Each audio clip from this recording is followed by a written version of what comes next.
Prima ha chiamato il 112, poi si è presentato con la madre in caserma dai carabinieri dicendo di essere lui il ragazzo in bicicletta ricercato per l'aggressione ai danni dell'86enne di Sant'Antonino. 24 ore dopo il ferimento shock dell'anziano è stato un quindicenne a farsi avanti ammettendo di averlo colpito con un coltellino di cui si sarebbe disfatto subito dopo l'accaduto. Studente incensurato, il teenager avrebbe usato l'arma al culmine di un alterco nato per futili motivi ancora da appurare. Il ragazzo potrebbe essere stato redarguito perché fumava o per qualche manovra azzardata fatta in bici. Sembra escluso il movente economico. Ora a decidere del suo futuro immediato sarà la procura dei minorenni. Quanto alla vittima, è rientrata nella propria abitazione dopo degli accertamenti sanitari. A far di scudo i familiari, compresa la moglie, che per prima si è allertata vedendo il marito rientrare a casa sanguinante dopo essere stato al bar.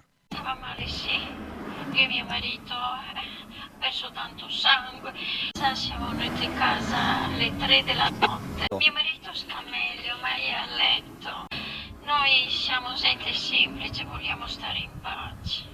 Prima che il ragazzo si facesse avanti, i militari gli stavano già con il fiato sul collo. A Setaccio erano finite le telecamere tra via Sant'Antonino, luogo dell'aggressione, e via Podgora, dove si trova il bar frequentato dall'anziano, il John Foster. L'86enne era stato qui anche prima dell'aggressione per una veloce partita a carte. Meravigliosa, gentilissima. Come tutti gli anziani, insomma, quelli che vengono qua, sì, assolutamente. Che sono gesti che sono inconcepibili, non si può capire la motivazione proprio. Ed è meglio che non lo dica cosa penso, perché i ragazzini di adesso non sono seguiti, possono fare quello che vogliono. Penso proprio che sia un fatto molto molto drammatico. Essendo minorenni non credo sia fatta giustizia, ecco, di questo.